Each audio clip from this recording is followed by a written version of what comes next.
Hello everyone, good afternoon. Now today we are going to start with the next part of your essentials of valid contract. In the earlier topic we had discussed about your offer. Now we are going to discuss about acceptance.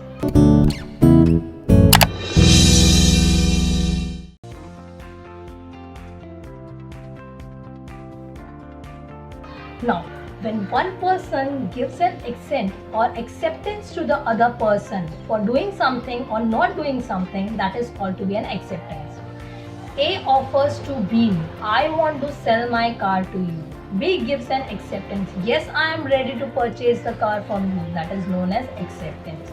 Similar manner, when it comes to an offer, it always moves from the offerer. When it comes to the acceptance part, the person who is accepting can be called as acceptor, promisee or proposee. So the person who is accepting can be called as promisee. So over here the promiser says, I want to sell my car to you. The promisee says, yes, I am ready to purchase your car for 5,000 of rupees or 50,000 of rupees, whatever the amount, the consideration which has been decided. The acceptance has to be done as it is. Now this is very important point for you to understand. See, whatever the offer has been given, it has to be accepted as it is. If it is not been accepted as it is, it can give you a counter offer. मैंने आपको earlier point में आपको एक explanation दिया था कि अगर मैंने फैशन स्ट्रीट पर जाकर के उस पर्सन को आई एम सेइंग कि okay I am interested in selling I am interested in purchasing a top from you 500 rupees and he says no I am interested only in selling you at 600 rupees. So this was a counter offer. So when it comes to the acceptance has to be made as it is.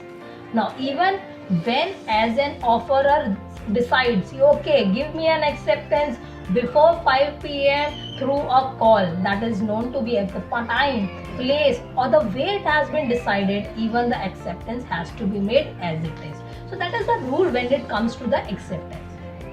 Now the third topic is relating to your legal obligation. Now for a relation in terms of your contract or a law, it should always be a legal relation. Now you will have a question regarding me, ma'am, what exactly do you understand by the term legal relation? So basically I will give you an example first and then I will give you further clarification about the same. Now if suppose a husband promises the wife, okay, listen, every month I am going to pay you 50,000 of rupees for your expenditure or day-to-day expenditure.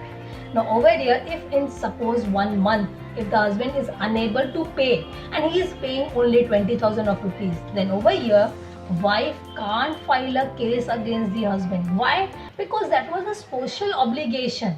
Compulsorily, any by authority, husband was not required to pay 50,000. Yes, there is one thing, you have to give the maintenance, you have to see to it you are running your family, but giving the assurance of 50,000 only, that was not required. So if the wife is filing a case ki no, he had promised me for 50,000, I had accepted it, so we have entered into contract and now you are required to pay me for the same. No, that's not the case, because that was a social obligation. Now at the same time, take a second example. The wife and the husband, they have got divorced. During the time of the divorce, the court authority had suggested, okay, husband, as a maintenance you are required to give 50,000 every month by default. If you are not going to pay 50,000, you will be penalized for the same. Now over here, for few months husband is giving, but after few months he is not giving, then in that case, can a wife file a case against him? Yes, absolutely. This is a kind of a legal obligation. Why? Because over here the legality has been involved. Over here the payment of that particular amount was decided by the court authority. There is a separation between the two parties. So over here there is a legal relation and which has to be abided by the same. So legal obligation plays a very important role when it comes to the enforceability of a contract. अगर आपका social relation है, let's take the example of sister and brother, they have given a promise, again social obligation. Mother and father, they have given a promise to the children, that is again a social obligation. Husband wife giving a promise to each other, that is a social obligation. But when there is a court involved in it, when the authorities are involved in it, that is where the legal obligation will come into existence. Now, with this we have finished up with the CFO. Your OAL, that is your offer, acceptance, and your legal obligation. Now, next part, CFO. Now, C stands for consideration. Now, this is the fourth important part when it comes to the essentials of valid contract. Why? Because a contract can come into enforceability only if there is a consideration. Consideration, that means to say something in return. Both the parties should get something in return.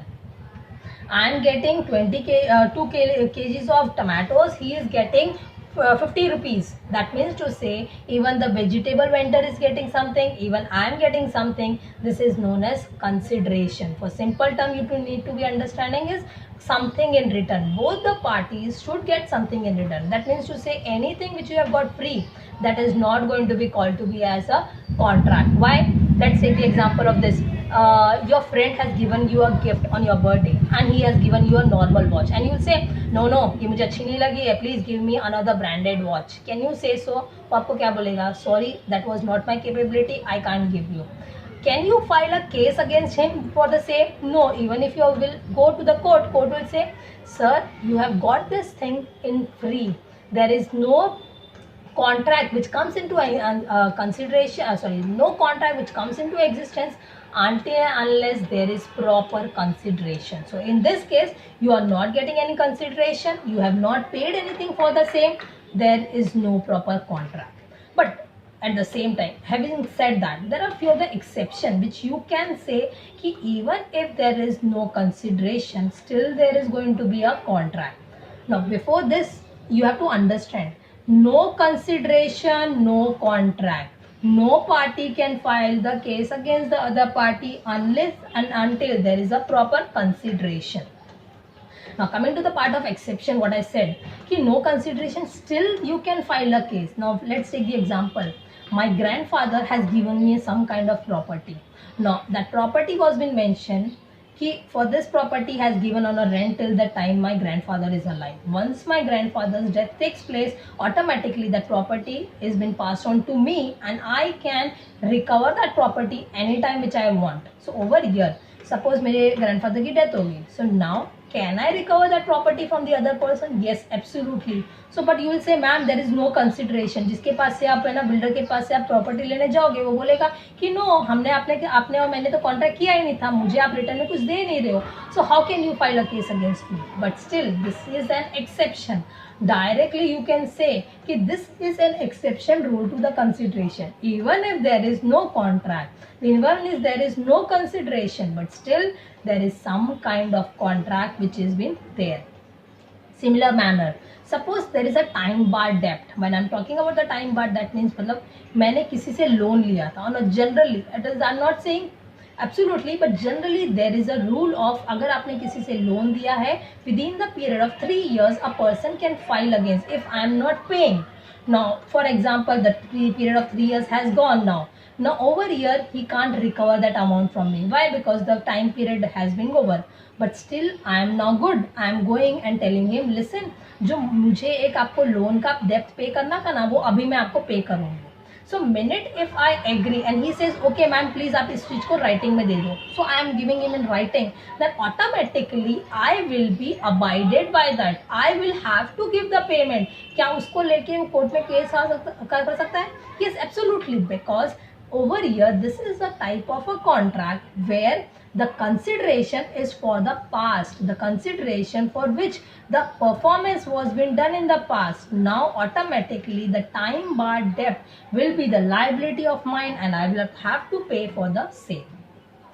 Now consideration again similar to your, it can be your past consideration, your present consideration, your future consideration. For example, मैंने cake shop पे order दिया, cake shop पे मुझे उसने बोला, ma'am कल आकर के आपकी डिलीवरी ले जाना 1 kg of cake. I have given him a personalize kind of a cake. So over here I have given him the money, but he is going to give me the cake delivery tomorrow. Then that is going to be called as a future consideration.